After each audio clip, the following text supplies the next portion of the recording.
Hello, hello, hello. Welcome to Juicy Talk Wind Down Wednesday. I'm grateful to have you guys. It's been a minute since I've done a show, and like I promised, I have something very important that I want to talk to you about today. So, for you guys who've been following me for a while, you'll know that I have often talked about um, Louisiana, and I have me having two cousins that were incarcerated in Angola State Prison in Louisiana. And one of my cousins was just recently freed after 29 years spent in prison. Um, this has directly affected my family. I want to let you guys know over 1.2 million people are incarcerated in the United States. A lot of times, and when you'll hear when you get to listen to the story, we're going to do a four-part series. But the first, I want to introduce you to my cousin Sam. I want you to get an opportunity to get to know him, the man, and just hear his story because it's a profound one and it's one that needs to be told, that we need to hear more of, and we need to hear more stories like Sam's. So, for you guys, this is very important. Again, this is very close to my heart. And I just want you to follow me on a journey with my family, my cousin Sam. I'm going to bring him in and we're going to get started. Sam was recently, if you're just tuning in, he was just released from Angola State Prison after serving 29 years in prison for a crime that he did not commit. I want to say again, this is for a crime that he did not commit. He is an innocent man, innocent, and he was freed from prison. And you're going to get to hear from him directly. And so I'm going to bring him on. Hey, Hello, Sam. hey, how you doing? Hey, how are you today? I'm all right. That's good. So, Sam, my cousin, first I want to say I am ecstatic to have, I'm happy. Our family is blessed. We're so appreciative that you are home. It's been a Yes, long time coming. I know, cousin. It's so good to see you. You've grown to be so beautiful. I miss Thank y'all, you. and it's like a dream. Like you said, we're blessed. We are blessed. We are blessed. So, Sam, for those tuning in, I know that this is very important to you that we get your story out and we talk. But before we go into what actually happened, I want people to know you. I want them to get to know the Sam that I know as my cousin and the Sam that we all slept on at my grandmother's living room floor when we was kids Oh, on the front porch. or on the front porch Yeah, because it was hot in the house. I yeah, want them to get to know the Sam that would lay newspaper down on the floor in the living room at my grandmother's house, and all the baby cousins, you would fix their plate because and my then grand me. and you would sit them down on the floor and you bathe the kids, you bathe your brothers and your sisters, you changed their diapers and you fed us, you made sure we was good. Well, That's Sam that I grew up watching, looking up to. I mean, it was like I always was like when before the twins and Katie, Aaron, and Weenie came along, rest of so I was the baby. It was Shalita, Gary, Jody, then me. So I never got to really do nothing.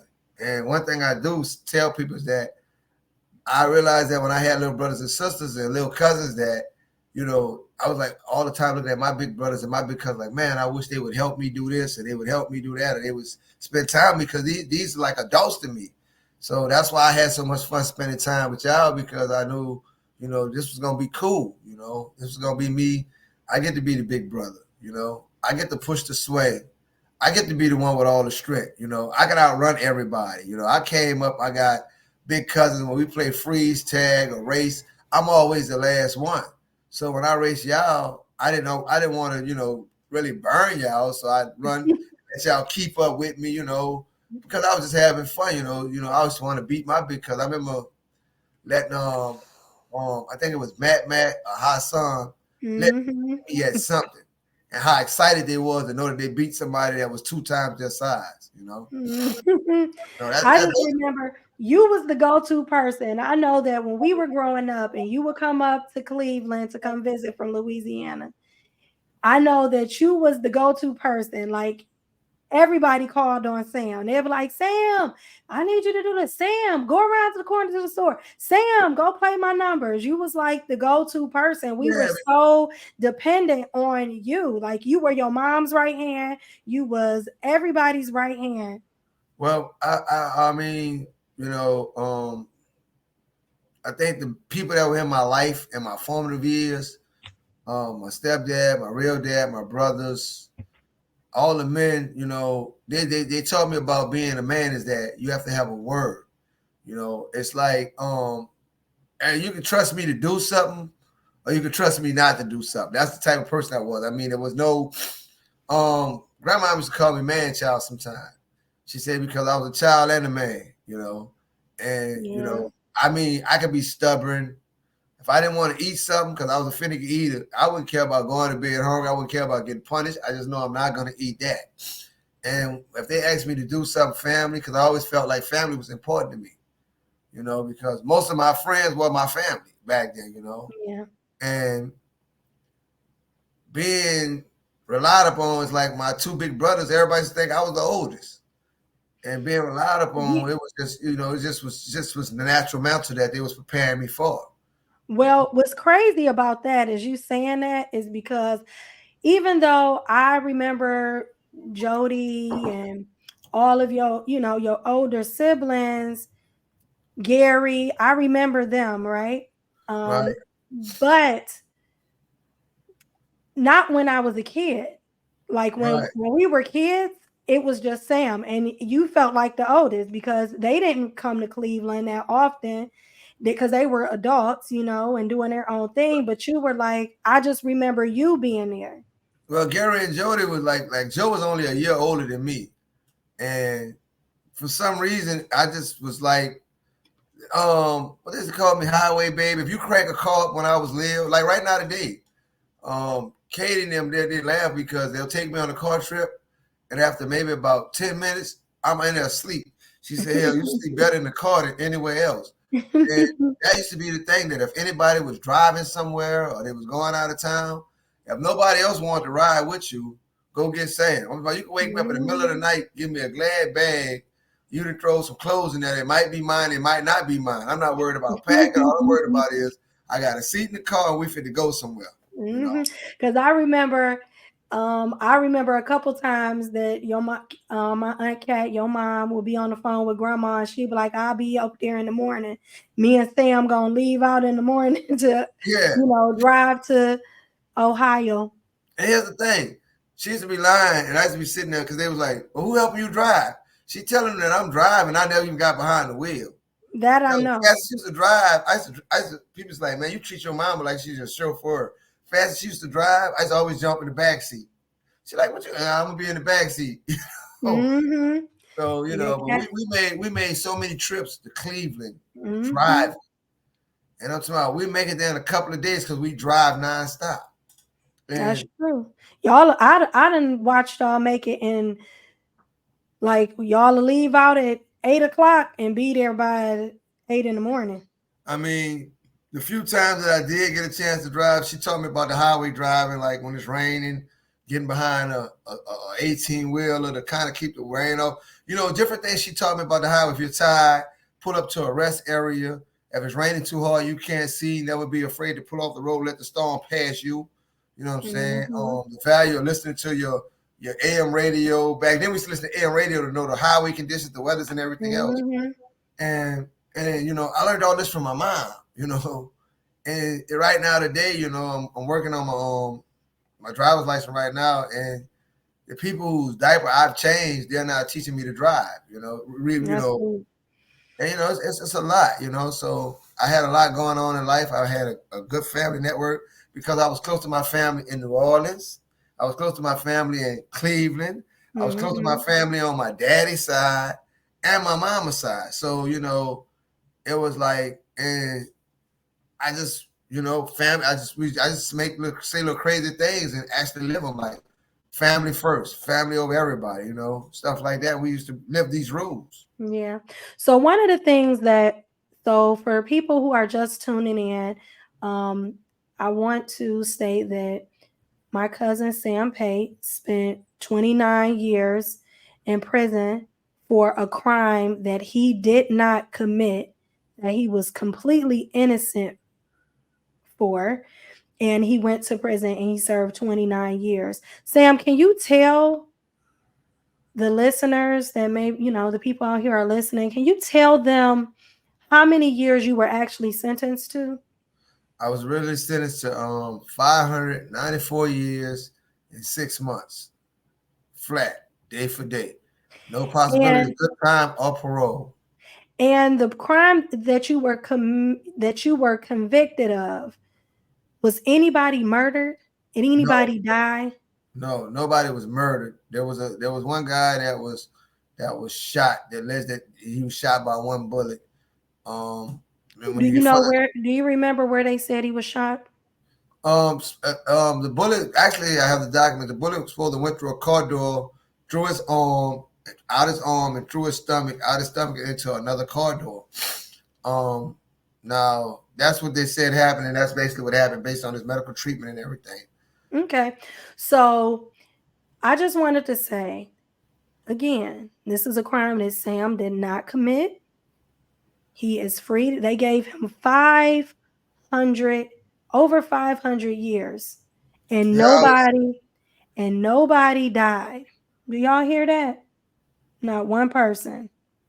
interesting enough, the crime there wasn't even less than the crime. I think the monetary amount of the crime for one of the crimes I received 490 something years. That was for the full counts of robbery. I don't even think $50 to $100 was taken in the crime. Mm. So, one of the things I want to talk about tonight, Sam, and I just wanted the viewers to hear that aspect. 500 years, no one died, no one was murdered,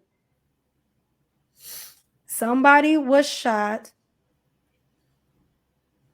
50 to $100 may have been stolen from Right, whoever did commit the crime, but right. you were sentenced to a very inhumane sentence, which in other states people don't even go to prison for.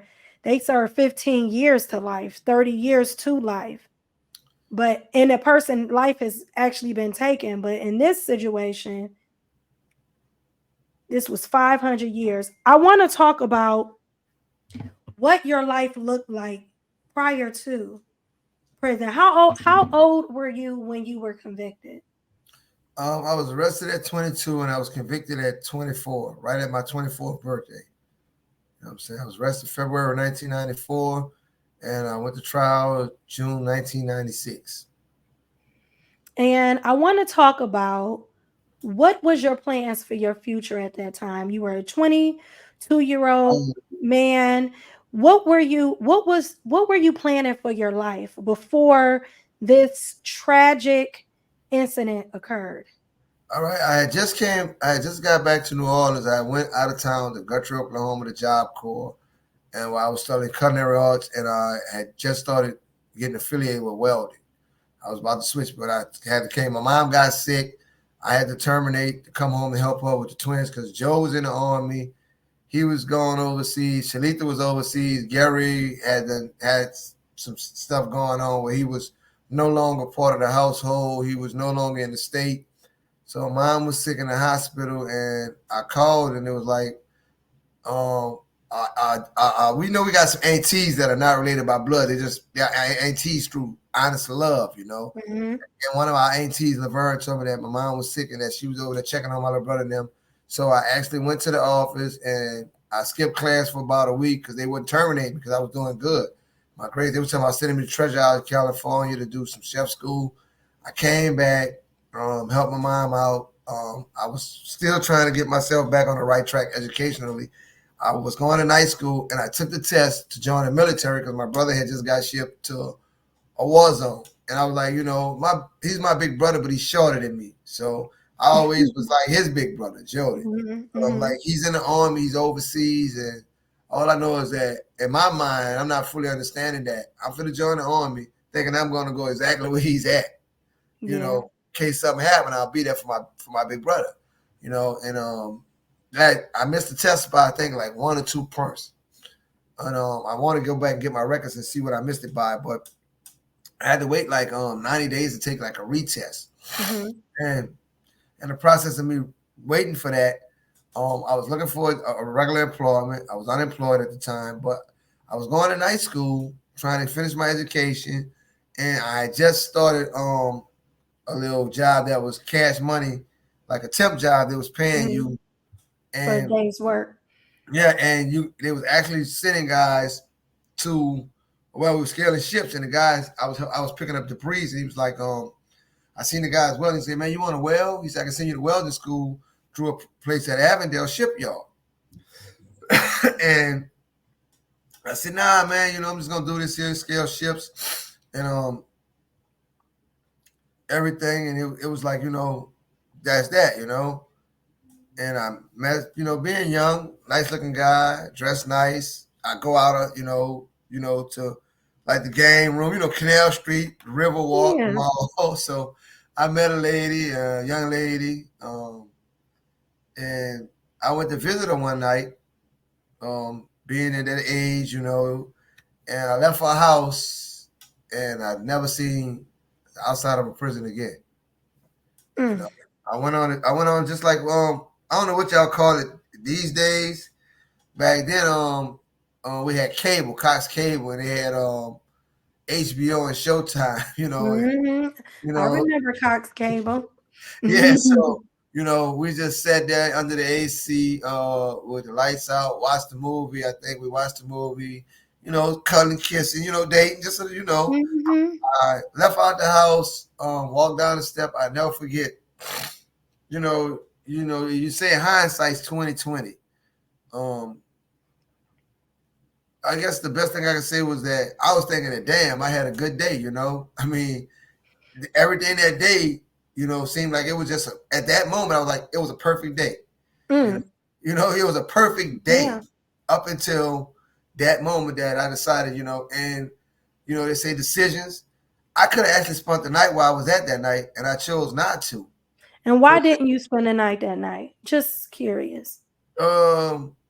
Couple of reasons. I didn't want my mom. I didn't want to hear my mom mouth like, because she knew that I was with this young lady, and she knew that this possibly could have been the one, for me. And moms were like, I know I'm not ready for I don't want no more I don't want no grandbabies. You better come on. Yeah, right. And how my mom even in this moment where you being a teenager, a young man, you thinking about, I want to please and do right by my mom. I don't want my mom to be mad at me. Yeah, I'm gonna come home. That and now I'm basically having my little brothers and sisters. I'm the oldest in the house at the time, and me and the twins and Aaron. I could have had my own room, but I used to sleep in a room with my 3 little brothers, and it was like cool, The 3 of us. Aaron had a bed, the twins had a bunk bed, and every night they arguing about who gonna sleep in the bed, who I'm gonna sleep in the bed with. I know I'm gonna get peed on sleeping with the twins. Aaron got all kinds of stuff under his mattress because he's a background. But it started because my mom wouldn't buy him a nightlight. It was, how our house was made in LGS. The country will make shadows that are come in the room. When we was their age, me, Gary, and Jody, we used to think that it was monsters in the room too. But they still had, so mine was like, she not getting no nightlight. Y'all think it's a monster, y'all have figured out, and they're scared to go to sleep. So me, them, and the little dog Rusty, we used to all sleep in the room together. And I knew that if I wasn't there, that they wasn't gonna go to sleep. So I want to be with my little brother and them too. And one thing I can say that I definitely know is the twins were attached to your hip. Aaron, they was attached to your hip. you were the big brother and you took care of them from the time they was babies. Katie, Jennifer, I Yeah. just remember you always being giving them baths, changing their diapers, feeding them. It's time to feed the twins. It's time to from the time they were kids, and you would manage all of them, and they was all young together. So we talking about two twins. I think they were like maybe what were they like? They were Uh, real young. when I went to prison, the twins had to be maybe about 7 or 8. Katie So wasn't no more than 10, so and yep, for all the years, that was all they and knew. Aaron was what like 12, 13? Yeah, so when Aaron probably was maybe about 11 or 12. 11 or 12. So these are all very young siblings. You are an adult male. It's about 10 to 12 years between all of y'all in age, right? Yeah. At the most. And you hanging out and you not in the street, you not selling drugs, you hanging out with a girl, decide to walk home. Then what happened? I walked out of the house and her house was like right off the corner, but I have to go to the opposite corner to a street called we on Newton as a street called Newton. Once I get on that street, I walk straight down 1, 2, 3, 4, maybe 5 city blocks, and I'm on my street where my house is at, where my mom lives at. I So turned she down. lived around the corner? Was it like maybe around the No, it's all I had to do was make an L, like an L. I walked down Newton Street straight, like just like my hands going straight this way for maybe about 5 blocks, 6 blocks. Then I Mhm. turned and walked straight towards the levee for another Mhm. 5 blocks. So we're talking maybe about 10 city blocks, 10 straight down going north, and maybe 5 or 6 going straight down north, and maybe 5 or 6 going west. And I'm at my house. It's a straight shot. You know what I'm How saying? many minutes do it usually take you to walk from the That girl time house of to your night, mom? that time of night, the sidewalks, no traffic. Man, we're looking at maybe a 5, 10 minute walk. You know, So a 5-10 minute walk. right? And the crazy part is that she asked me, she was like, "You can spend the night." You know what I'm saying? Her and her sister had a house together. They had an apartment together. A shotgun. You know, double side Mhm. house. They had one side themselves. Mhm. She was like, man, you can spend the night here if you want. And because I wasn't out that neighborhood, and I know, that I didn't have no beef with guys around there so much as, but I'm from the other side of Opelousas, and I'm over here, and I'm messing with a nice young lady out their neighborhood. I mean, she was Mhm. attractive. She had her own job, her own car, so, and she wasn't messing with nobody in the neighborhood. Because I knew a few guys over there, like, man, how you pull that off? It was like, cool. So I already knew it might, be in the daylight hours. Let me go ahead and get out of here tonight. Stuff like that. Plus, I wanted to go home and be with my little brother now. And I mean, So around what time did you leave out the house? maybe about 11:30, 12 o'clock. Oh, it's And not even that late. not, in New Orleans at that time, no, that wasn't that late. No, because New Orleans at that time It's didn't just waking close up. down. They You know? just waking up. They ain't closed down. So you walking home. You thinking I had a great day. Yeah, I'd have been booed up. You feeling on cloud nine. yeah. And so like I say, I turned. She was like maybe 2 houses off the end of this corner. But I turned to go to the opposite corner, and I walked down maybe about 2 houses. The entire block lit up, blue and red lights everywhere. It's like they was coming out of the ground, just like Jack in the boxes, you know. And So you see the police, yeah, and they already looking for somebody, but you ain't they got thinking they got nothing they else. got a whole group of guys down there on the car, and Okay. being where I'm at in the block. I mean, some people say, well, maybe why didn't you just turn around and go the opposite direction? There's a police car coming down behind me with his lights on, trying to sweep. And I knew I hadn't done anything. I was like, you know what? I'm just gonna walk past him because it looked like they already got these guys on the car. They're, I've been on the car before, black male, I live in the hood. They're gonna ask you your name, social security number. If you don't have a warrant, they're gonna let you go. So I'm figuring that's all they doing. Them guys. I don't have any warrants on me. I don't have any attachments. I'm actually on parole because I had caught a possession of stolen property charge. Did some work release and got out, and I'm getting my life back on track. Um, and they're about to expunge it because it's a non-violent offense. It's my first offense. They're about to expunge it off my record. It's not going to affect me. I had just did my selective service card. Mm-hmm. I was getting ready to register to vote. There's a lot of things I was getting ready to do, and I'm trying to start my life as an adult now. I realize that I'm 22 now.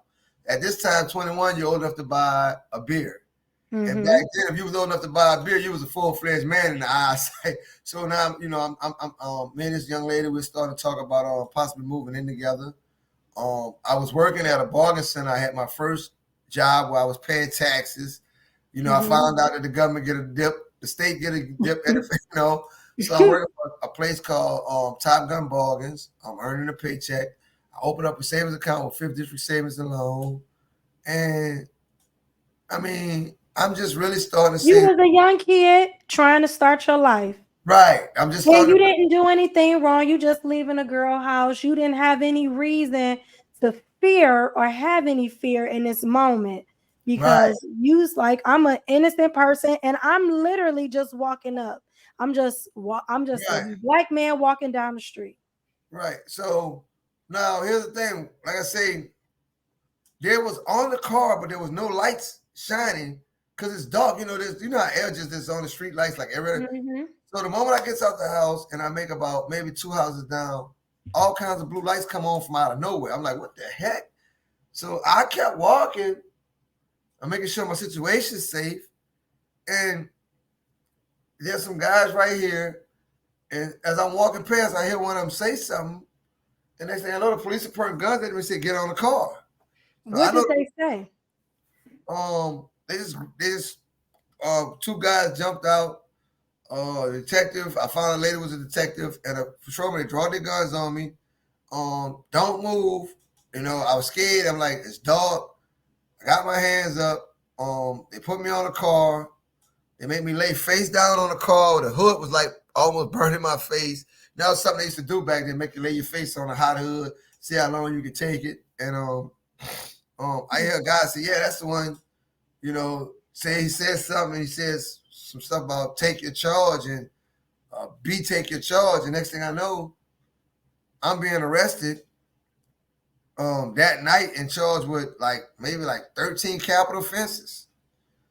I mean, yeah, and when it all said and done, I got convicted on 6 counts.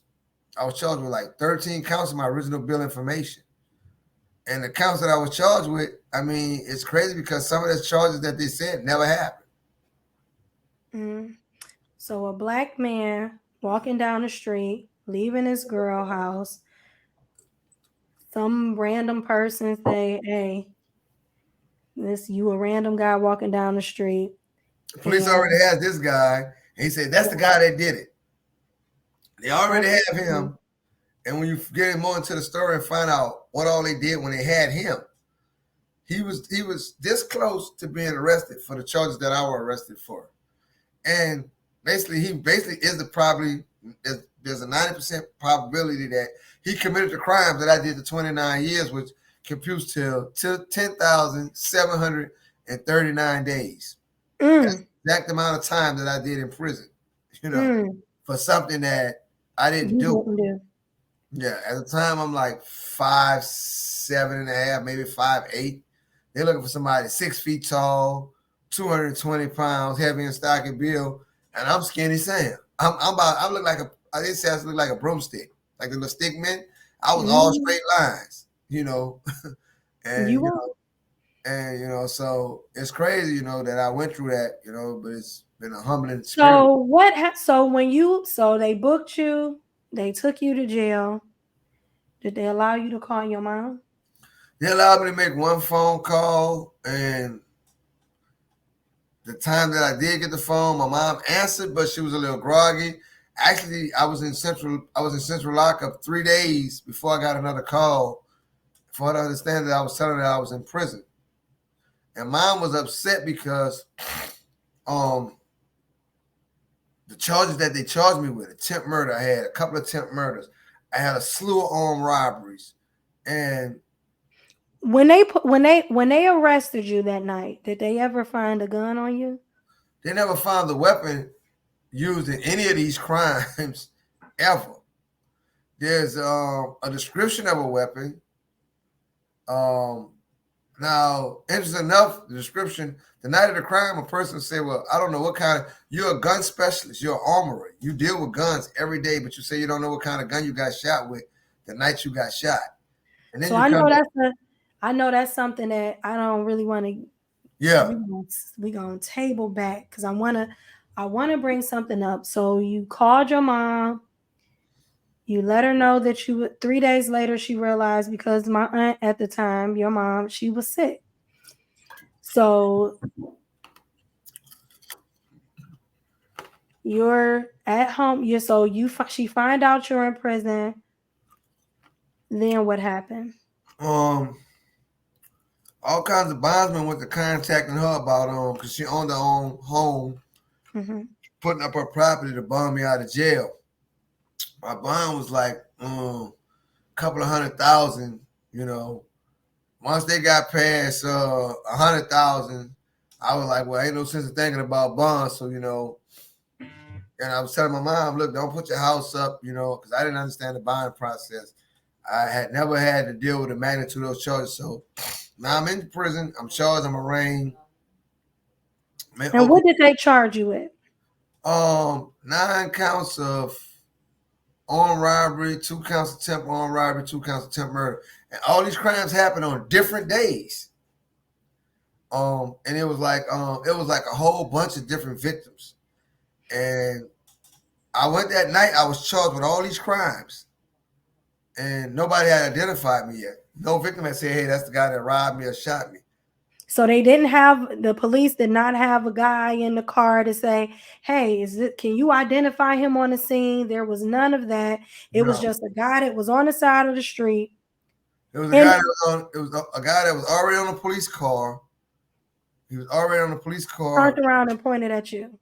And he turned around and said, hey, that's the guy that did it. And he originally said, I killed somebody, and nobody ever got killed. His exact words were, everybody know who killed that lady. Come around here bragging about it all the time. Sam did that. Bitch, take your charge, right?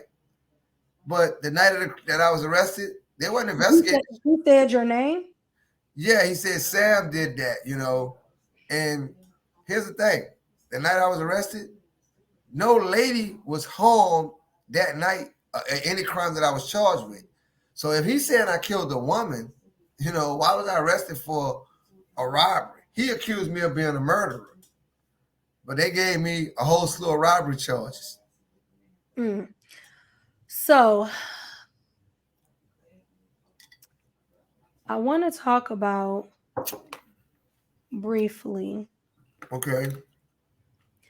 That night that you was arrested, were you the only person arrested? No, me and the co-defendant, Darryl Johnson. Did you know him? I met him that night. And never seen him before that night. I mean, now, is this the guy who pointed you out? No, he's a guy that they said that I was supposed to have been a co-defendant. I mean, he was supposed to be the 2 guys that did the crimes and all that, right? He had seen me before, probably playing basketball. We talked about it when we met. We got in Old Parish, and we talked about, he was like, well, he said, man, I've been knowing you was messing with a girl down there. He said, man, I see you come through and leave, and he said, man, he explained to me how he got arrested. The guy that pointed me out and said, hey, that's the guy that killed the lady. The police, I found this out later, that he was in this guy's house when the police kicked this guy's door in. They was inside a house and taken out of a house and put on a police car. So the guy that ended up being a co-defendant on your case, yeah, and also the guy that said Sam did that, yeah, were in the house together. They went in that house with a search warrant. The police went in that house. The police went in that house with a search warrant. And came out with my co-defendant who had a pocket watch that was taken in the armed robbery. He made a statement to the police that he brought that pocket watch from the guy that blamed all the crimes on me. Mm. You know, when we get more into it, like I said, we'll get more Yeah, into it. we will. You So understand this guy's role and what happened. okay, so we're gonna table back to that.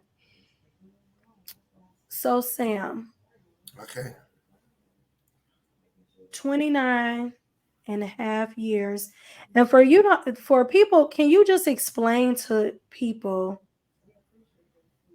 just briefly the Louisiana prison system for people who don't know? The Louisiana prison system to be honest with you, it's I don't want to offend anybody, but it's a slave system. The majority of the work, the hard labor that you do is you stand up in the field, bent over picking vegetables by hand, like jalapeno peppers, squash, okra. They even pick cotton, corn for 8 to 10 hours a day, no matter the weather conditions. And how much do they pay you for it? While Are you're in you the field, compensated? well, when I first got there, they used to pay you 4 cents an hour. Now, when you get there, they start you off at 2 cents an hour. The most you can make, no matter where you work at in that prison, is 20 cents an hour. I worked for John Bell Edwards per se. I was working at the governor's mansion. Who is John? Who He is was the that? current governor. He was the governor during Okay. part of my incarceration. I ended up, when you hear my story, changing my life, becoming a trustee. I'm pretty good with welding. And they used to take me out to do jobs. It's like whatever you teach me, hands on, I can do it. You know, after 2 or 3 times, I did cement work, jackhammers, construction, maintenance. So I'm working at the governor's mansion doing maintenance, and I'm only making 14 cents an hour, and I only get paid for 8 hours a day. Now I may be out there anywhere from 12 to 14 hours, but I'm So only for getting paid. so I just want to explain to people who may not know, and I'm gonna Louisiana Angola State Prison. They have done documentaries, several documentaries on Angola State Prison. Angola is considered one of the worst prisons in America. They call it the farm. Yeah, the phone In Angola plantation. prison. Say that again. Sometimes they call it the plantation too. They call it the plantation. Yeah. People, it is known. You will hear people that work there say once you go to Angola, the only way to leave is death, Feet first. feet first. They treat the prisoners in a very inhumane way.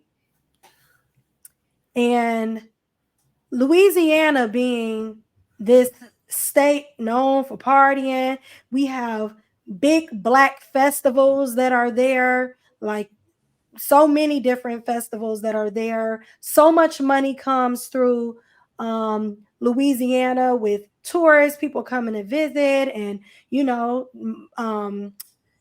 Mardi Gras and Tourism. Three things that keep Louisiana going, and this is facts. I mean, it's you know, I'm gonna be honest with you. be I'm real. work I'm working on how I say things out of my mouth because I've been in there for for the amount of time, 29 and a half years, and there, you know, it's an abnormal environment, so we communicate to y'all, which may seem abnormal, but we say exactly what we mean, you know. And I'm saying that to just to give you fair warning that, you know, sometimes things come out of my mouth that should have a little more filter on them. But Louisiana survives off of petroleum and natural gas, tourism, and prisons.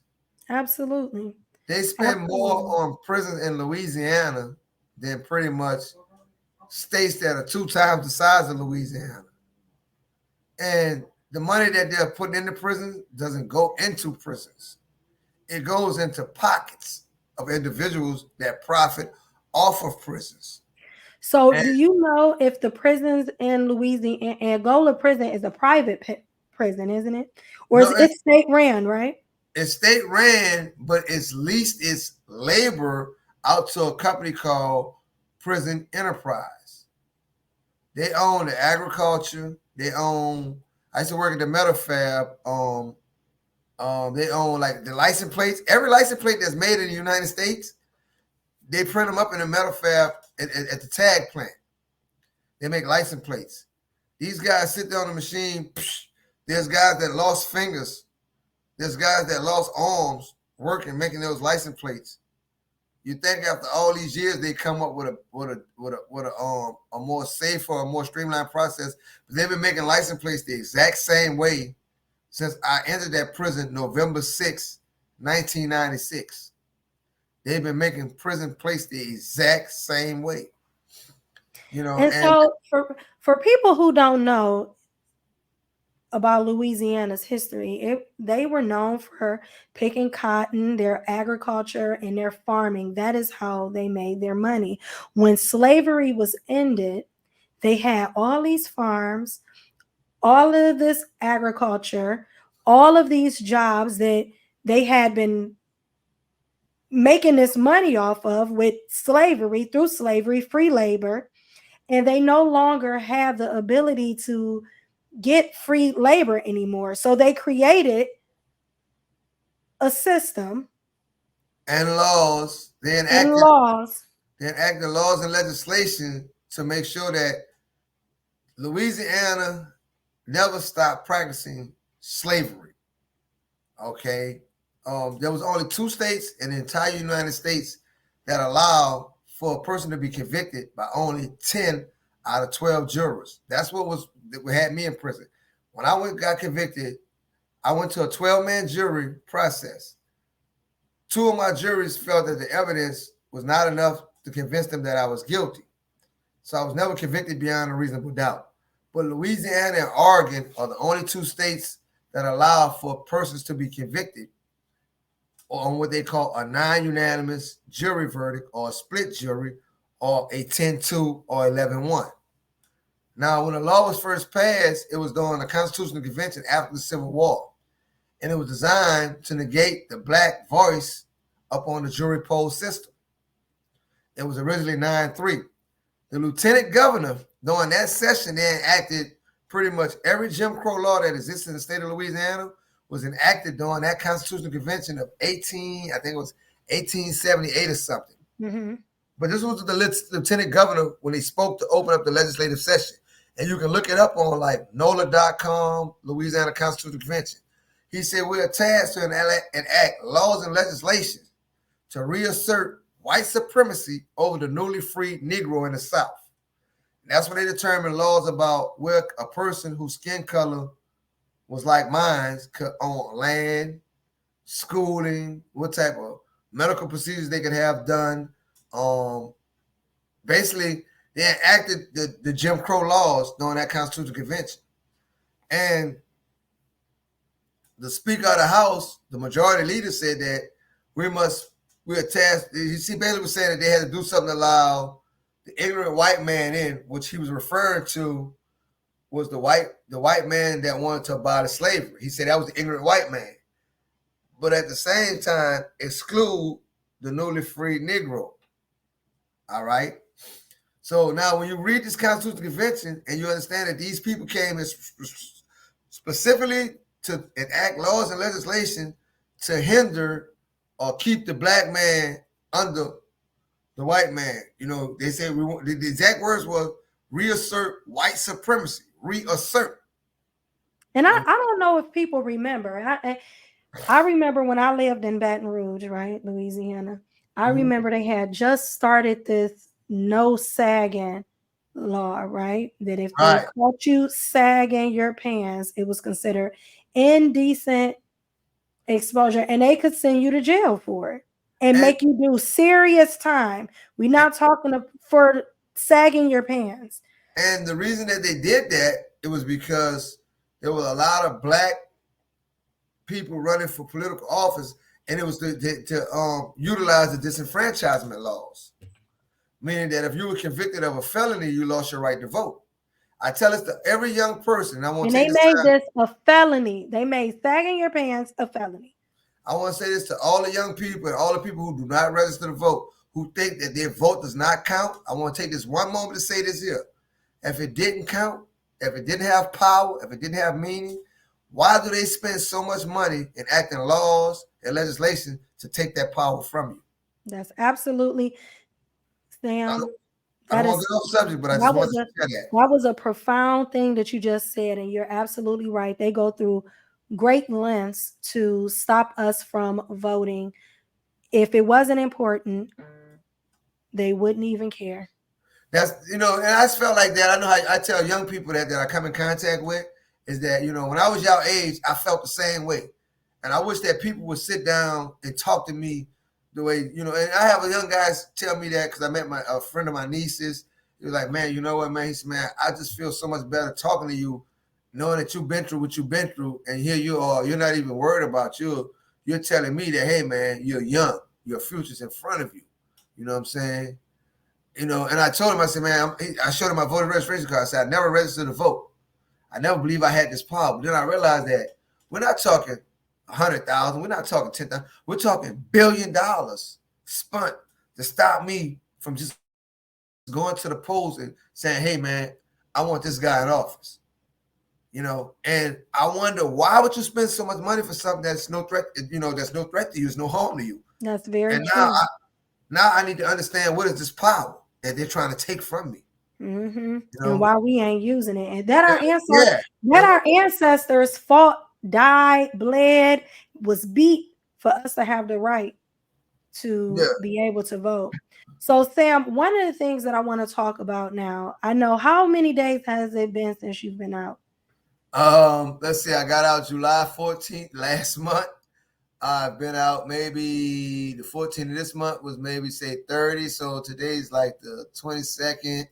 So maybe about 40, 50 days, close to 2 months. Okay. I And I mean, want to talk about some of the things that you have experienced since you've been out. Some of the things that you've done that was like the first time again. Some of the things that you have mm, fun and you've done, or that you miss doing, that you've done again. Or what was the first thing that you did when you got out? the first thing I did when I got out was I got me a real Sonic chocolate milkshake. You know, I'm a chocoholic. I think being able to sit down and talk to my brothers and sisters, the people that supported me and stayed in my life without hearing somebody say, this is a call being monitored by, to have longer than 15 minutes, to spend with them, to talk to them. I think I stayed in New Orleans a few hours and I realized I didn't know anything about New Orleans, but coming to Florida, um, um, it was like, it's like I'm walking around in a dream state a lot of times. Some of the simplest things, learning to use an air fryer. Having my niece tell me, Uncle Sam, you're gonna learn to fend for yourself. You're gonna learn I'm not gonna cook for you every time you're hungry. You're gonna stop being scared. You're gonna learn how to do this yourself. They have electric stoves. We had gas. Um, you know, um, Understanding these cell phones and how you spend money. I mean, Cash App. yeah, and it's finding the demographics of my family, how much it's shifted. Because the women in this family, I've met some phenomenal. Everybody thinks they have the best family in the world.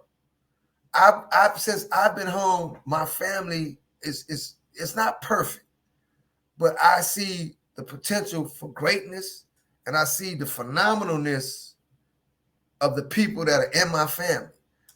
I don't mean greatness that you're going to be a superstar, you're going to be a member, but you're going to be great in your avenue, in your lane. I mean, I have a niece that I didn't think I'll never find anybody that can cook better than my mom. I probably Your never. mom, Aunt Cat was the Yeah, coldest.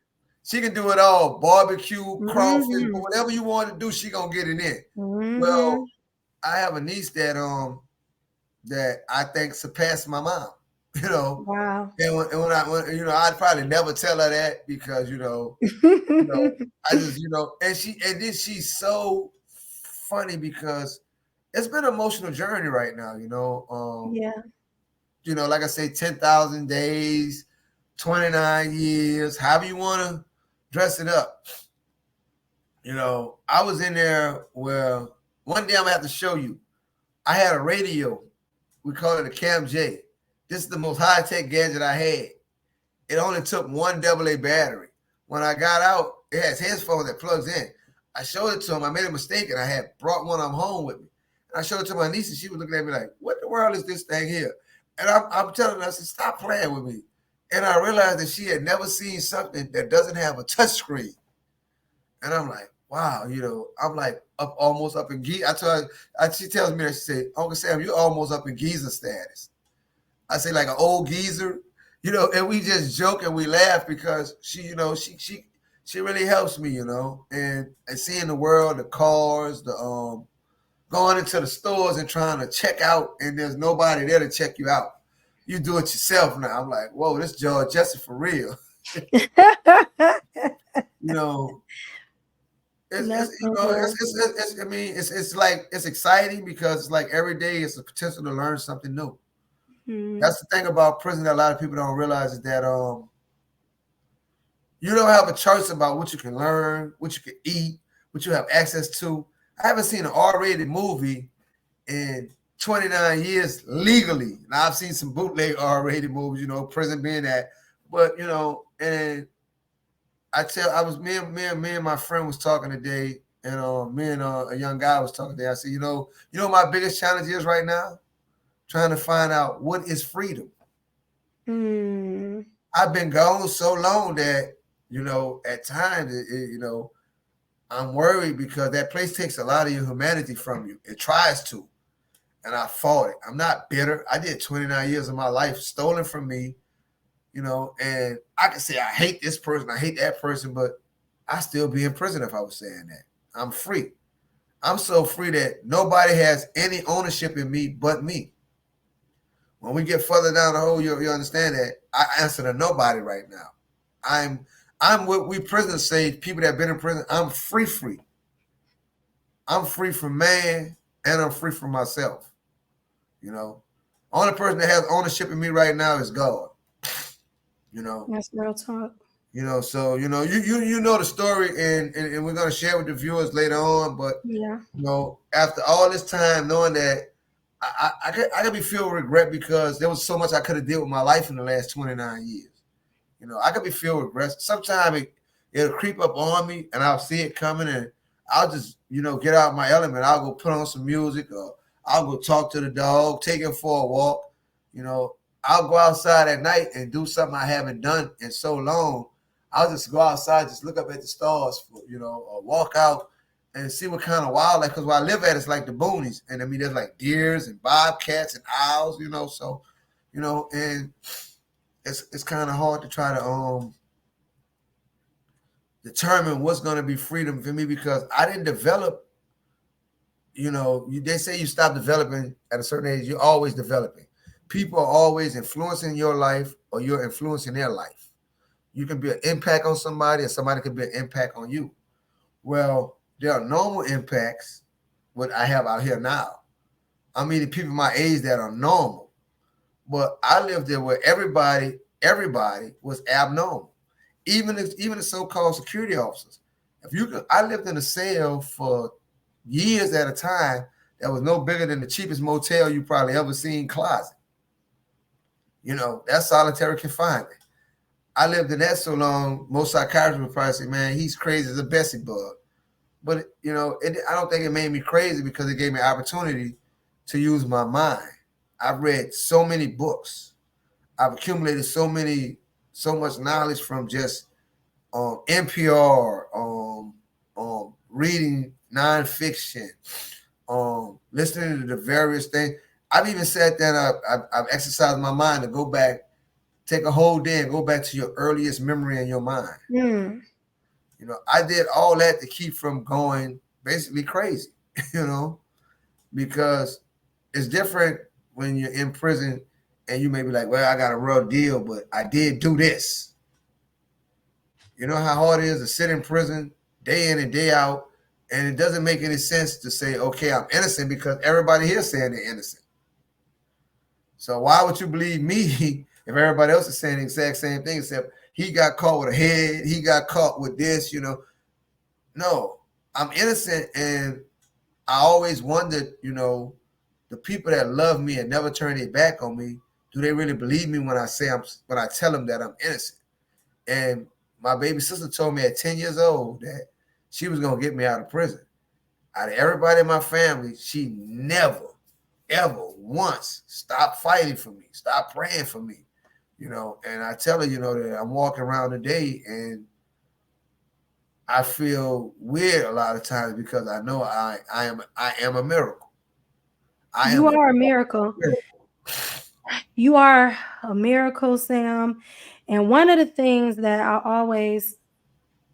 this is always amazing to me, is your resilience, but also how encouraging you are as an individual and a person, despite everything that you have encountered and you've been through.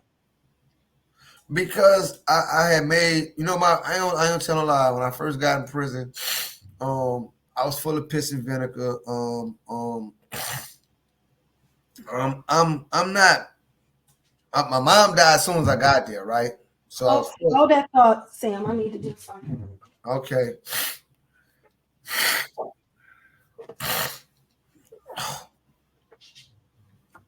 Okay. Okay. I typically never get up on camera, but I had to. But go ahead. What were you saying? I got there in 96, 98. My mom was dead. She came, saw me, told me that she was having trouble with her heart. She wasn't going to have any more surgeries. Okay, so now I'm mad that, she was going through some stuff right before she died. I'm not here to be the protector. I'm not here to be the helper. And now she's died. A lot of times I feel like that it's my fault. Me being in there probably took the last of her life out of her. Out of all her kids, I'm the only one that she said that would actually argue with her. You know what I'm saying? She can cuss me out all day. I got to a point where I know how to stay out of reach. She had to throw stuff at me if she wanted to hit me. And we argued. I never cuss or say nothing, but I'm like, no, and I think that made our bond even stronger. It did. And so now I'm mad. And these first few years, I'm in and out of one man cell. I get here. I never had the amount of racism that I saw when I got there. I never had nobody call me boy. White man telling you, hey, man, catch your cell, boy. He's got a hunk of chewing it back. And because he's in a region where he's at, his accent makes him seem that he's, being derogatory towards you. And a lot of times it's just their natural accent of that region. Because I'm in Florida now and people comment about my accent all the time. And so I have to be conscious that when I'm talking to people, because I smile and I try to use my body language to show them that, hey, man, even though I'm saying right here, look, we're going right here. What you just said, so I'm trying to get away from that too. But, to see that stuff, I was doing a lot of crazy stuff, getting in fights and everything else. And at some point I decided, God stepped into my life and I decided, that while I'm here, I'm going to still be a benefit to my family. So I started welding. Every self-help program that I've taken, and I've taken a lot of them up there, I made sure that if I couldn't buy a book, steal a book, copy a book, I would make sure that whatever book that I was taking, whether it was parenting classes, financial classes, individual development class, whatever I was taking, I shared with my brothers and sisters. And the testament of that is that my mom had 9 kids. None of her kids during the bloodiest era of New Orleans died by violence. That's so true. Only one of them seen the mass music. Matter of fact, none of my mom's kids were ever shot. And we growed up in an area where they was slinging iron regular. You know what I'm saying? Yeah, and for people who don't know, just tell them where you grew up. I grew up in a spot called the West Bank 15 Ward, LGS Perk. From my front door, I can see the Fisher Project. I can hear the gunshots when they're having a shootout in the project. And I'm in there, I'm going back and forth through there. I got family in there. My dad stayed uptown on the 3rd Ward off of Drive Street. He stayed around 2nd and Darnell a while. So, and I went to school across the canal in the 9th Ward. And I'm out a whole nother ward. And I went to Lil Lawless. And that was a journey, So, and during all this killing era that my mom raised these 9 kids, her kids didn't go to college per se. The twins, Aaron, Katie went to college. Now, Aaron has a daughter that graduated college. The twins have a daughter. One of them has a daughter that's in college. The other one has a daughter that's in and out of college. And but the thing is that not only They are they all are successful, successful. yeah, this not only are they successful, their kids are successful. And our trip because I didn't know that we had this many college graduates from our brothers and sisters, my nieces and nephews, and they're going to college. I mean, that's Mm-hmm. part of their plan. It's like, Mm-hmm. I said, what you gonna do? Well, I'm graduating this year and I'm going to college and I think I'm gonna study this. They're telling me this in 9th and 10th grade. I met my Mm-hmm. niece Naya when she was in elementary school. The most amazing thing is that she told me she was gonna graduate school early and go to college. And she did that. She Mm-hmm. graduated school in the 10th grade. She told me that when she was like in like second or third grade. And I'm like, these people are focused in this family. And they demand that I be Uncle Sam, you know, and they have their way of doing it. And it's been tough because, I still got a lot of that prison stuff in me. They have But to it's tell me, okay. One thing I want you to know, Sam, and I want you to understand is you just got home. What you experienced, what you went through, it was 29 years basically of hell. right. It was 29 years of hell. They try And to they brainwash. tried to break you. They tried to do all of these things that would have, and the things that you've experienced that we're going to talk about next show Yeah. would have broke most men. They would not have been able to withstand up under the pressure. But because of our ancestors and the stock that we come from and the Right. people, and from the time we were little, Yeah. they spoke life into us. Granddad, grandma, they all talked to us about who we are. We grew up knowing who we were, And that knowing that we have a rich history of kings and queens.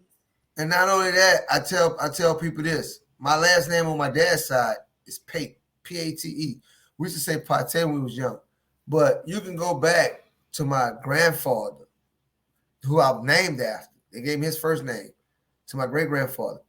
Every man that produced a male child, I don't have any first cousins to my knowledge. I got 24 aunts and uncles. I don't have any nephews to my knowledge. I don't have any uncles at all that don't have the exact same last name if their daddy had this last name. If their daddy last name was Pate, when I got my family history, I realized I knew I had a bunch of Sam Pates, John Pates, and I went to look at them like, wait a minute. It was instilled in the men that your seed carries your name. Mm-hmm. And just like you said about what grandmom and granddaddy still did us. Granddaddy spoke a bunch of languages. Grandmama, not only did she tell us about God, because every morning she got up and she rocked and she She praised and she did. hymned. Mm-hmm. Um, she didn't just tell us; she let us see it in examples of her life. Absolutely. And you know, when you look at the family, a lot of family when they heard what I was charged with, they was like, some people were really mad with me, and it destroyed relationships that may never be rebuilt because they felt that I brought shame upon the family name for the charges I was charged with. And no amount of me telling them that I was innocent did they believe me. Now that the truth finally came out, there's a lot of family that was calling me the first night I got out. Second night I got out, they was calling me like, man, woo woo, And I could have said, you know what, man, screw you. You wasn't there for 29 years, and I could just leave you. But you know what I chose to do? I hold no grudges against nobody because I was always raised that you're a man that nobody owes you anything. You know what I'm saying? You owe your family everything because your family made sure that you got to the perk to where you could take care of yourself.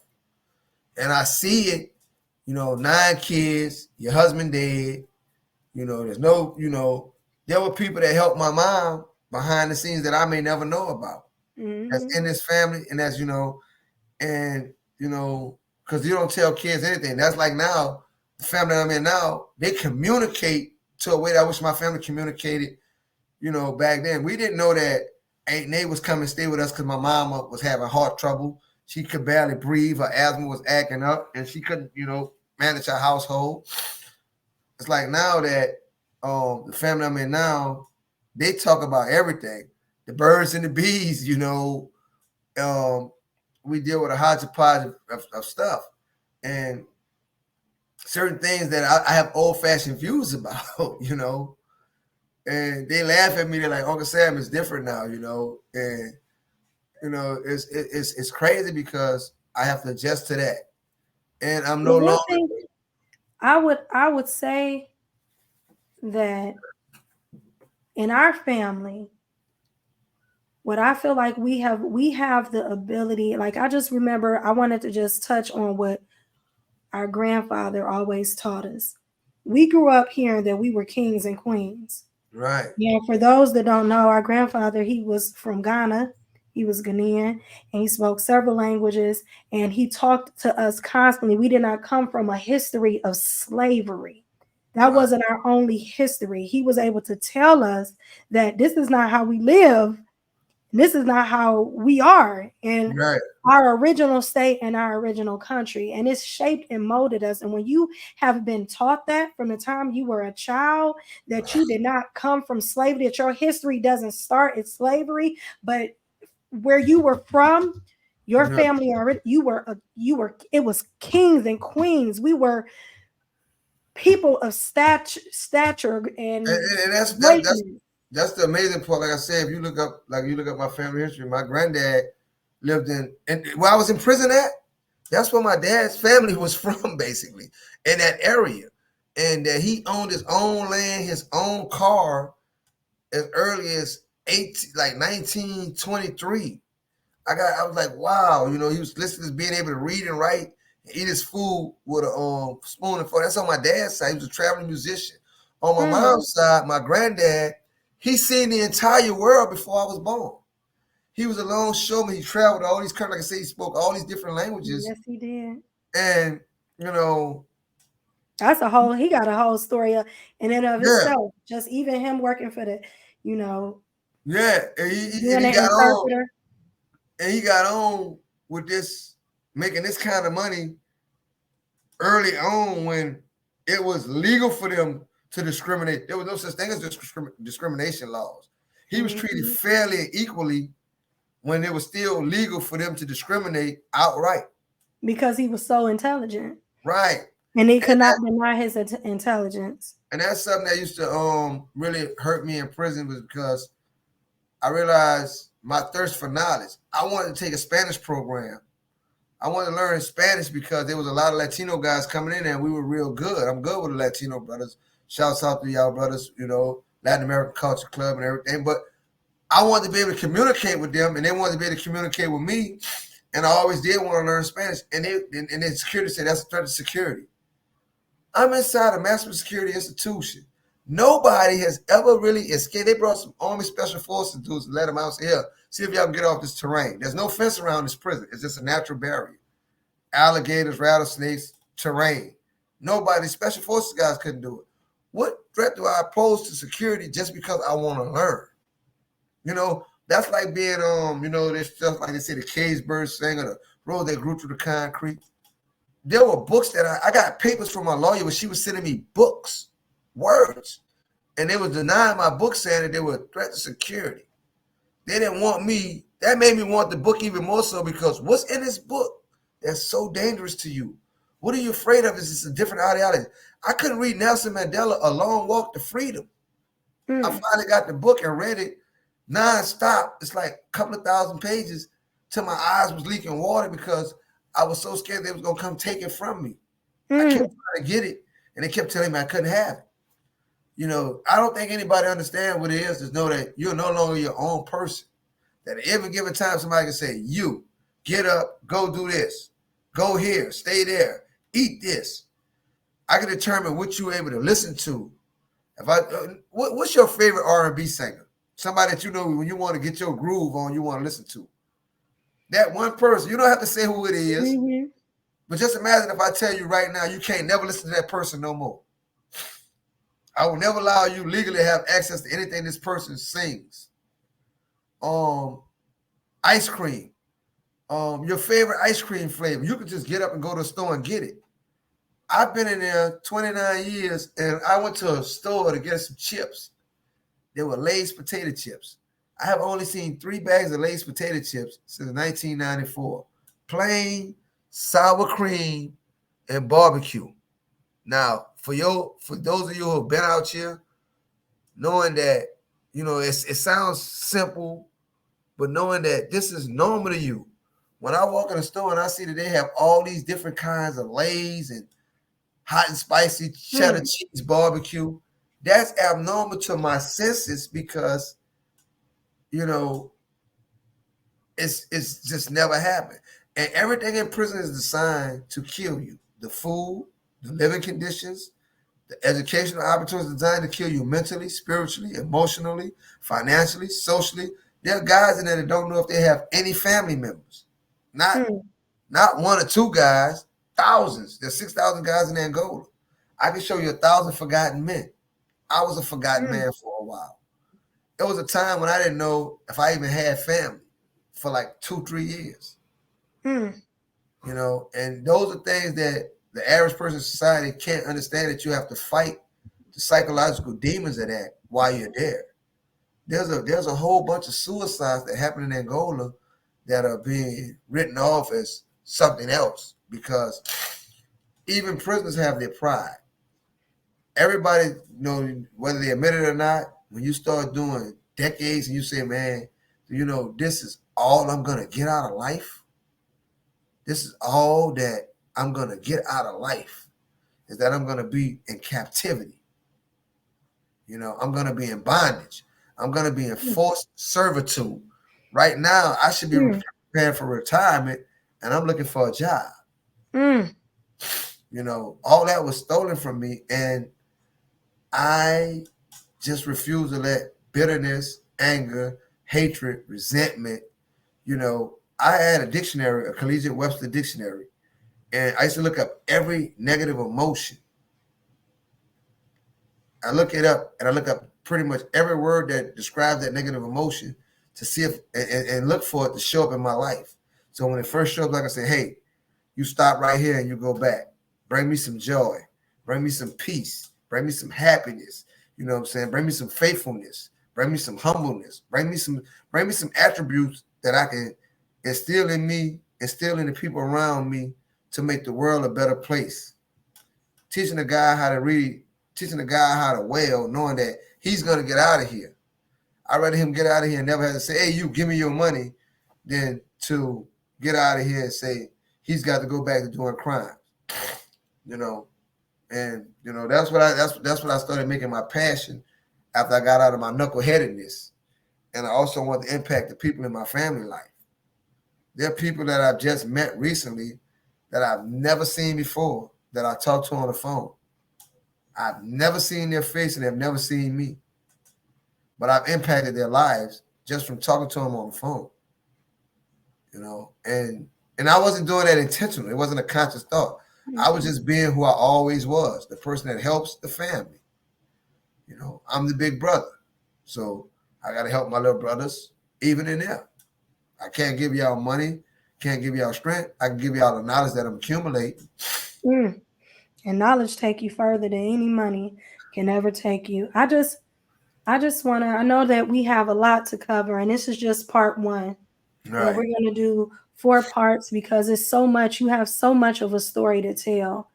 Right. And it's so many layers to it. So next time that we come, we're going to talk about your actual situation and how you ended up, your actual case. Okay. We're going to go over your case information because I want people to understand how you were wrongfully incarcerated for 29 years. This is important to us as a family, but it's also important to us as a community because this is happening every day and it's wrong. It's wrong. And I'm gonna say this, and I want everybody to fact check, whatever you want to do. Exonerations. There are guys that are in prison right now to where the person they have co-defendants, and the co-defendants come clean and say, you know what, man, we got busted. Me and you could get busted on the charge. I did the charge. You was nowhere around. I'm gonna fight the charge because I don't want to admit guilt and go do the time that they're gonna give me. You have nothing to say about the charge, but you're my co-defendant. And you can't say, well, let me turn state and say he did it because you don't know anything. All right. And now you're going along with me. We both get found guilty. I did the crime. Maybe later on down the line, I have a spiritual awakening or whatever. And I decide, you know what? It's wrong for me to have Michelle sitting in prison for something that I did. And I said, you know what? Let me write this affidavit and say, hey, look, man, I went and pulled this crime off. Michelle didn't have anything to do with it. I didn't say this years ago because I didn't want to admit my guilt and put myself in a situation where I'd be in prison and couldn't get out, right? I can write that document, clearly taking responsibility for my actions, and give it to a judge, a court, or give it to you. You know what the court's going to say? Oh, well, you in jail with him, so you're going to be in there with him. That shouldn't happen. And that's why this is so important and why we have to get that message out, because that should not happen. No one should spend 29 years in prison for a crime that they did not commit. No one should spend 29 years in prison when there's all kind of evidence that they were innocent from day one. And a prosecutor, somebody who has a code of ethic that they must live by, an oath that they take, and sit back and bury evidence when a person is innocent. That should not happen in the United States of America. It should not happen. That's what this is all about. That's why this story has to be told. And they're still hiding evidence from me. They're still hiding documents. They're still hiding documents and evidence from me. And interesting enough is that the person that prosecuted me got fired. When we get into the story and you pull up the facts of why they allowed him to resign and what he was doing, and you'll be like, wow, why wasn't all of the cases that because this guy got fired for basically falsifying evidence for convictions. And none of the convictions or the trials that he prosecuted were looked at. Not even my case. I got what's known, there's no way to say it other than this here. I got a blessing. I got a miracle. Because I was talking to a guy the other night. He's in Angola. He has DNA evidence that proves that he didn't do the crime that he's in Angola for. But because he didn't put his evidence in court within a 2-year period, he can never use that evidence in court. They keep telling him something called time bar. The rules that govern that's unimaginable. And I just feel like something needs to be done. We have to collectively change the laws in order for something to be done, because nobody should sit in jail when there's DNA evidence exonerating them. And it really boils down to money. Them not wanting to pay out for taking someone's life away from them. And we're going to get into that. And it's so much. When I tell you, you have to tune in so you can hear the rest of Sam's story, because it's so much. It's so much. It's unimaginable. Okay. Can I get him 5 of 3 to 5 things? You stop me when you're ready. That's going to come out over the next segments. Go ahead. 5 things that we're going to talk about. The judge that prosecuted me said it before I was prosecuted, that he was going to sentence me to hundreds of years of the 23rd century. 2, there's multiple police reports written by one detective that when you see him, you don't know what I actually was charged with. And they contradictory to one another. And the detective allowed a guy whose house he went in with a search warrant, who was the original suspects of these crimes, who brought them to all the evidence taken in these crimes. They allowed him to sign, the same detective allowed him to sign a statement blaming crimes on me under 2 different names. And the statements that he signed, the crimes that he was assigning, saying that I did, they never occurred or they either never was reported. So the statements to him bring saying, oh, he killed the lady and all this. A lady never got killed. No lady got shot or hurt. It's stuff like that. And they've been had that for 29 years and they sealed it up talking about work related, redacted, work product. To keep from giving me the evidence that I needed to prove that I'm innocent, they would tell me something, oh, we're going to black it out. They gave me a piece of paper that was just jet black.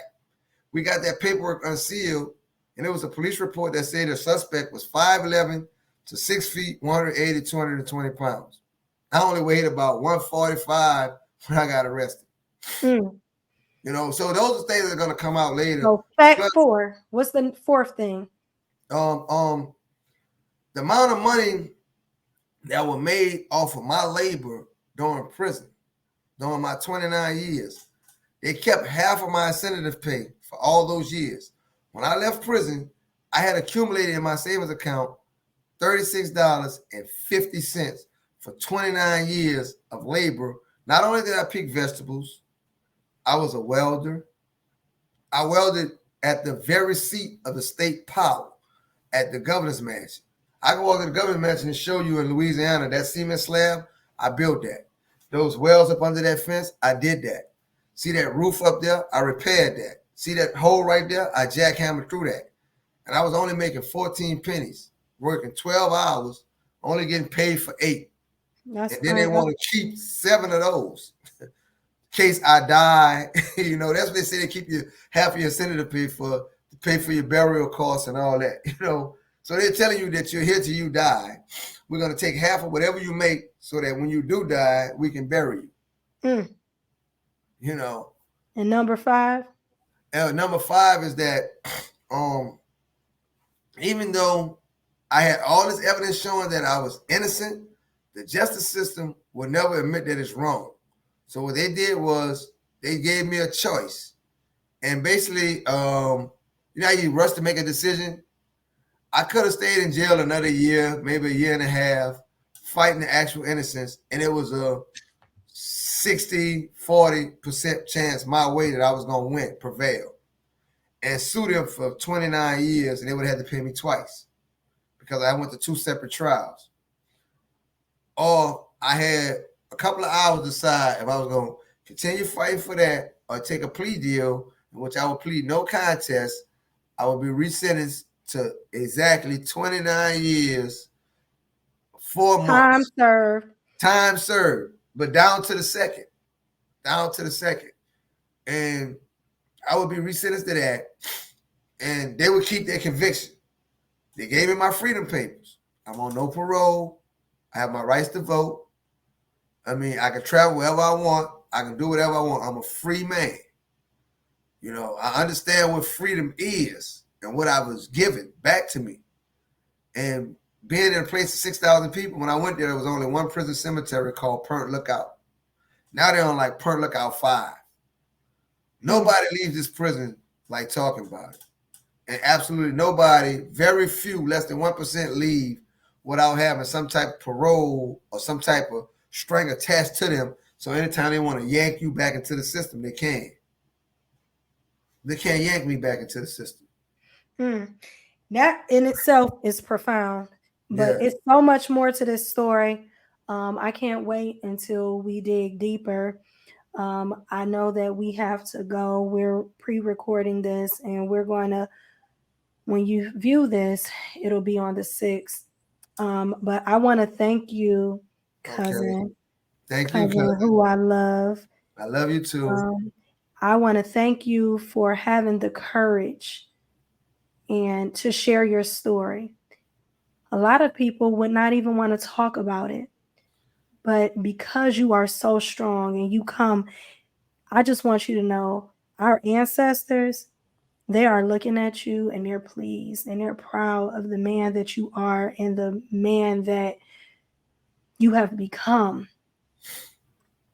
Prison happened to you, but it doesn't define you. No. Like I told you, when they see what's going on and how the taxpayers are affected by the penal system, that's why a lot of education, they pay more for prisons than they put in schools. Absolutely. So why would you not say everybody's not going to graduate high school? Let's just be real. Everybody's not going to go to college. But the money that you put in prisons and the money's not going into the prison towards rehabilitation because one, the parole board in Louisiana lets people go than pretty much a lot of parole boards. So you're spending all this, you're spending almost $1 billion, but your parole board and your pardon board saying that you can't do what the $1 billion is allowed us to do, rehabilitate people. Mm-hmm. In order for you to show rehabilitation work, you're saying you're rehabilitating a person. How long should it take you to rehabilitate me? I was there 29 years. Never once did you say, well, let's give him a shot. Maybe we got it. Maybe we, if he was this deviant of society, maybe we fixed it. You never want to check and show, hey, man, we're rehabilitating people. No, what you're doing is you're locking them up, throwing away the key. But the taxpayer is giving you money for rehabilitative programming. Since you're never releasing And all nobody, they're doing is taking the money. they're taking the money. That's like you paying me to wash your car. And when you come in, you still got mud stains on your car. You're paying me to rehabilitate people. How do you know that you're getting a return on your investment? How do you know that I'm doing what you're paying me to do? Show me some people you got rehabilitated. Put them in society. Let me see them function and work great. They didn't do anything to rehabilitate me. I rehabilitated myself. Understand this here? The prison never said, this is what you need to do to meet rehabilitative measures. I signed up for classes. I paid guys, strong arm guys, threatened guys to make sure I was in these self-help programs because if I'm a flawed person, I want to fix what's flawed in me.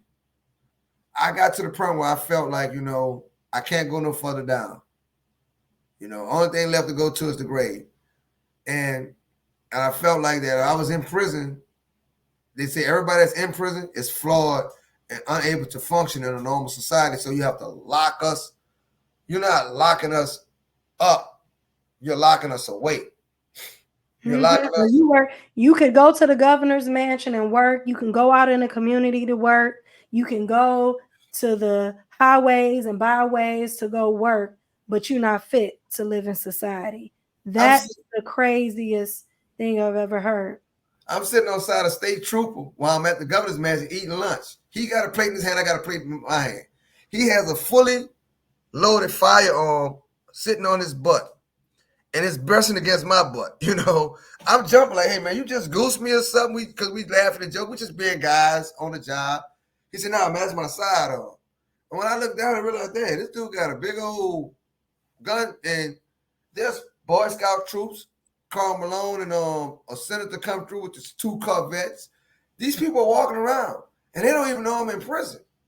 I'm not in no stripes or nothing. I'm going to show you some pictures how, I got some Levi jeans on, some Timberland boots, a dry fish shirt, a welding hat, some Ray-Ban glasses, and I'm getting busy. I'm on the jackhammer. I'm walking around. I walk out the gate, in the gate. I'm going to the store getting 2 gallons of muriatic acid, with a DOC credit card. I'm in society for real. I'm walking around free. Because, hey, man, meet me. Let me jump in the car. We're going to El Segundo, Mexico. You heard me somewhere. That's how, these people used to leave me, and I'm outside working. And ain't nobody saying, hey, man.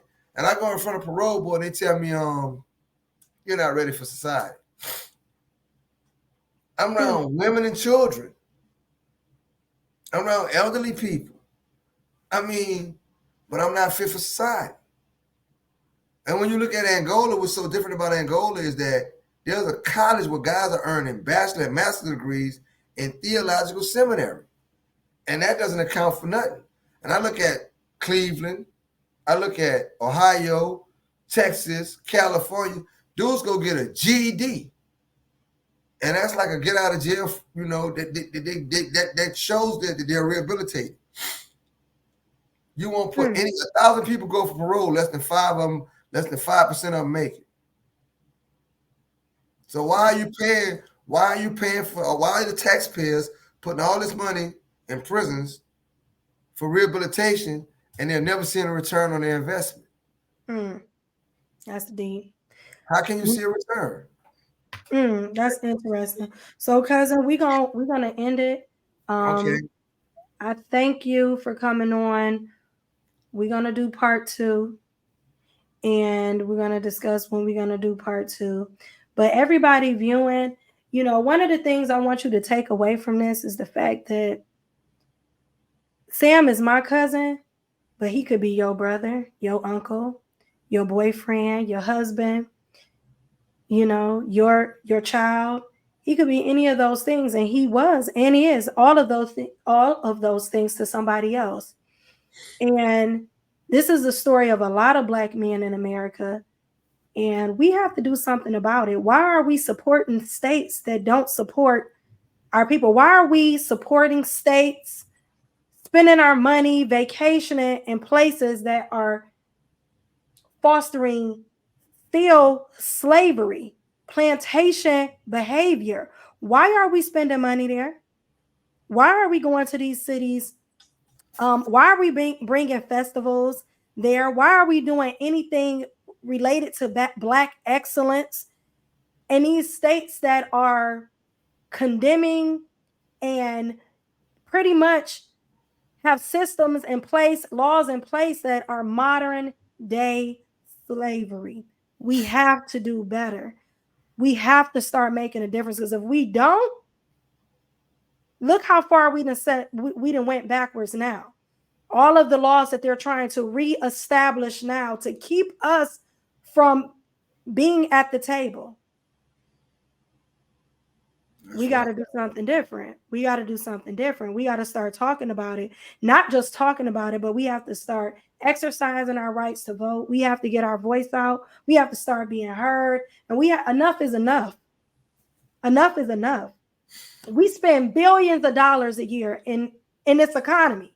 Black people, it's our dollars that are keeping, because guess what? They want to say that we're the hood, we're uneducated, we're not smart, there's no money in the hood. Explain to me that when Arabic, Asians come to our communities, establish shops and get rich in the hood. So it's money in the hood.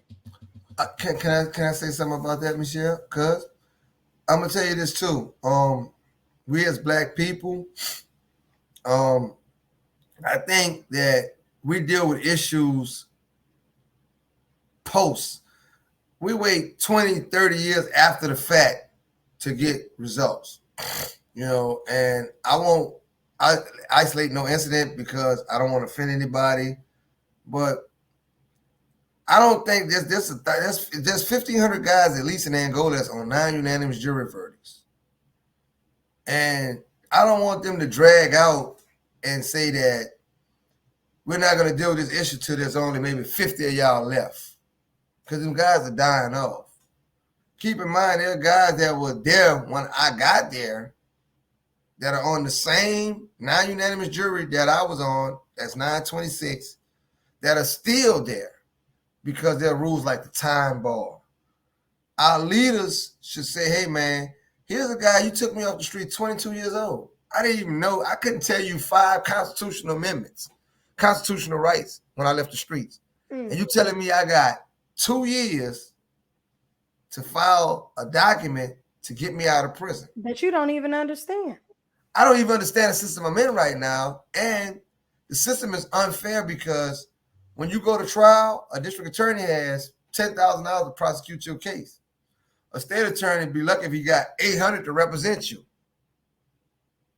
How can I get a fair trial when I'm not getting the same? They can get expert witnesses, forensic experts, and all that.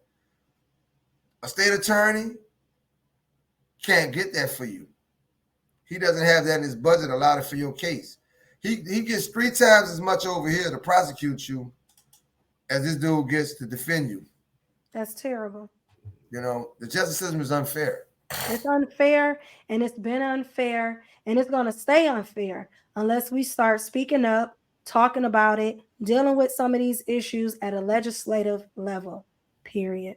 And that's what we're here for, and that's what we're trying to do, and that's why the word needs to get out, and that's why we need people to listen, hear, and understand what is going on Let me in our country. and this is the last thing I'm gonna say. Everybody out there listening and watching, what she's saying about the legislative level, look up the word disenfranchisement under your state laws, whatever state you're in. Look up disenfranchisement and understand what they're taking from you. Disenfranchisement means that I'm going to take your voice. I'm going to take your power to participate in this United States Constitution. That's all I want to say. Just look up disenfranchisement. Thank you. Thank you, cousin. I All thank right. you for coming on. I thank you for speaking with us today. We're not done. Stay tuned for the second part of this. It will be on next Wednesday, which is, I'm going to give you the date.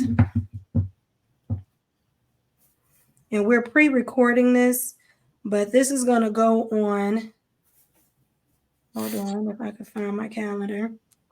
So on the 13th, we'll have part 2. Okay. All right. Thank you so very much. I appreciate you, and we not done. Love you, cousin. It's good to see your face. It's good It's to see good. you, man. You've It's grown good. to be I real just beautiful. thank you. And I Yeah. just, what's so funny is because when you first got out, called me on the phone. I was walking in the store, you and Katie. Y'all FaceTime me. Yeah. And you was like, you know who this is? I was like, damn. I knew exactly who you were. I knew, it just was so beautiful just to see your face. And I love you. You know, And we ain't gonna stop. I mean, sometimes like when I see you, I was a cousin baby. Sean, even like right now, I'm looking at you and I'm holding back tears. You know what I'm saying? And it's been emotional. I haven't cried since like 1998, and I think since I've been out, I find so many reasons to cry. And my sister, she always asks me like, "What's wrong?" I say, "I'm happy." She said, "Well, why are you crying?" I say, "Sometimes you get so happy that you have to cry. It's the only way you're going to be able to deal with it." So it's a lot of family. They worried about this and that, and I tell them that it's no way I can put it into words. And I just take it every day, one day at a time, seeing y'all, hearing y'all, knowing that at any time I can just reach out and talk to y'all. I don't have to try to call you between 7 at night and 12 o'clock. You know, and that's things that I miss, and I really understand having that right back. And it's crazy because man, y'all are so beautiful. I think I got blessed twice. You know, first I got blessed with the family I got, then I got blessed to get my freedom back. So it's gonna be a journey, cuz I hope It's I hope gonna be a everybody journey. come back and hear the rest of the story. They will. You may need some tissues. This is not a pity party. This is a Mm-mm. this is a mobilization moment. This This is a is a moment for us mobilization to moment. educate ourselves about what's going on because I'm not an isolated case. Not at all. There are guys that are still in there waiting for this that may never.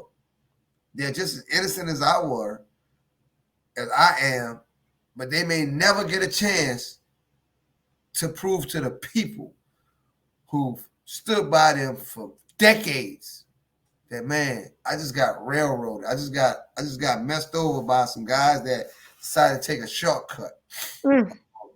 And that could be as somebody in everybody's family that's incarcerated. And not everybody that's incarcerated is innocent. Not everybody that's incarcerated is guilty. But imagine if that one person in your family that you really loved and cared about was taken away from you and told that he's gonna be here till he die, and It's he's innocent. unimaginable. And he's innocent. Don't look at me and say, "Well, that's Sam. That's Michelle's cousin." No. Close your eyes and imagine that being your favorite cousin, your favorite uncle, your favorite. It could be your favorite sister because this happens to females too. It is. And Just imagine that one person that you just can't see not being in your family, being in prison for something that they didn't do. And to get out of prison, they have to do something that a lot of people probably wouldn't do. Say that I will accept the wrong that you've done to me. I'm accepted. We just call it even. We're not gonna hold anything, no score, no tally.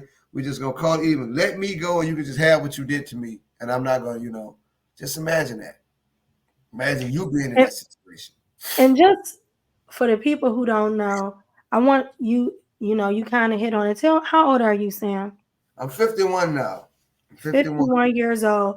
So if you were 51 years old, already served 29 years in prison, what would you do? Would you sign off and say, let me just go and live my life? You Let know, me live the next 30 years of my life free? Or would you say, no, I'm going to stay another year just so I can be able to say, and and take a risk? Take a risk yeah, of because you them might not not win. even allowing you to go. Because now they mad. Yeah, and they was fighting me when people get to see the evidence that I have. There was dragging my case out. My aunt died.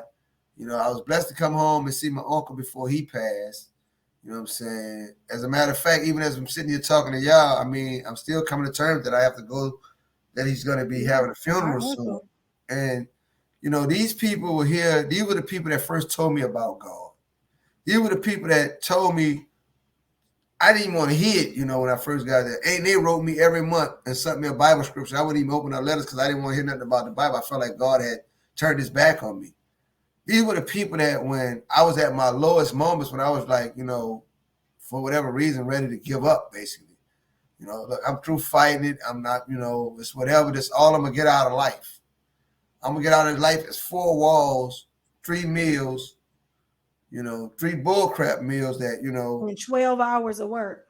yeah, I mean, and you eat all your meals within a 12-hour span. Try that diet. Try getting up every day saying I'm going to eat 3 meals between the hours of 5:30 in the morning and 3:30 in the evening. And I'm not going to eat nothing else. You know. Mm. And when I tell you that it was a constant struggle mentally, and I'm going to go on record, Black America, white America, any part of America, there's nothing wrong with therapy.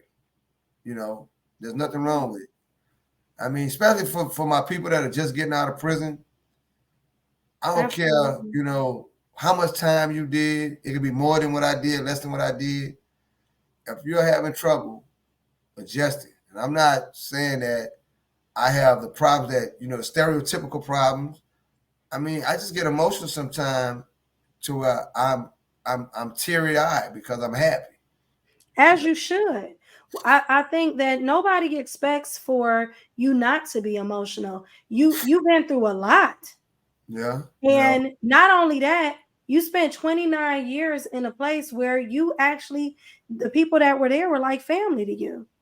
And and yeah, some of them are innocent, and then you're dealing with survivor's remorse because and they're there and you're out.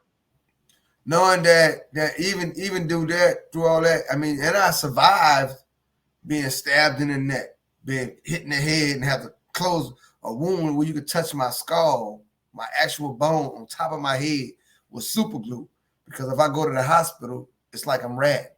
You know, I mean, watching guys die. I've sat in a dorm and watched guys take their last breath for various reasons.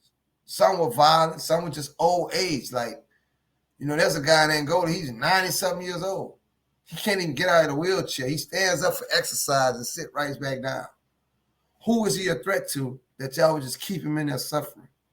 Mm, You mm, know, mm. I've seen incredible acts of violence and malice, and I've seen incredible acts of compassion and love from security officers as well as prisoners.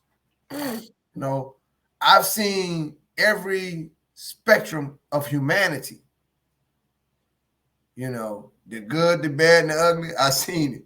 been there, lived with it, talked to it, dapped it up, shook it all, played ball with it, and said, I'm gonna holler at you later. You know, and that's was my normal. That was my normal. The life that I lived in inside this maximum security institution is it's gonna impact.